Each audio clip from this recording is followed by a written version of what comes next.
Pagkita ka, di pa nga sinaka mo. Pagkita mo, parang lagi ng asawa mo. Kaya mo, kasabi ng tatay ko. Anak ko. Ito yung wala ng tatay ko. Ha? Tumutuwa, tumutuwa ko ito ha. Hindi ko bubo ah. Hindi ko bubo. Pag ito pag tinatiyari sa tindahan, mga nagkakay mo nga, nagkakay sa tindahan. Ano ginagawa niya? Ako rin si tatay ha, ito. Hindi ko bubo ah. Ano? Ha? Magtayari sa tindahan, hindi ko pag-ibig. Hindi ka pang-ibig ka, hindi ka na pinipili mo, pag-iwa ka bigay. Sambalan mo ako, nag-ibig ka. Hindi mo ako pinatalan. Para mo, ayun na pala ito, Greg. Ano, di mo mo? Tangina mo, sir, tama palaban ka? Tangina. Mapat yun mo! Binayin mo na, wala na ginambal. So, kung sila pa ang magsiging ka, di ba? Yo, mamano ka na, gabay mo na bata mo, sinubay na sila, gabay mo sila. Pagkatapos sila, laklag ka mo na, nagkita mo na mag-inis sa sarili mo. Di mag-malinis.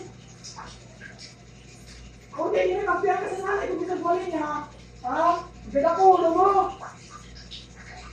Ako, dugay na ako sa ipo sa imo eh. Butan ka mo, butan ka. Basta, butang mo, hindi mo maamin ang mali mo. Oo, pero maamin ang mali mo. Para mo, pati nga, ito pinagkatambayan mo. Sip-sip-sip. Tapos, pagkapaliyak na kong duwa. Pagdamay. Anong sos nyo? Hindi ka magmamalinis ha. Sino? Ipakita ka ba sa kamulat nyo? Kung kapal ka, hindi mo magagawa, hindi mo magagawa ha. Kasi mga nanonood na, alakat pa sa tindahan, pag nagamitin mo. Kung ano, hindi ka pa, hindi mo makalamin yung name mo. Ano ginagawa ko pag ginagawa mo? Gano'n na po ka? Gano'n na po ka? Gano'n na po ka? Hindi ka mag-ginabang, diba? Hindi ka rin mabalay. Gano'n mo na gano'n, hindi ko yung tao na yun.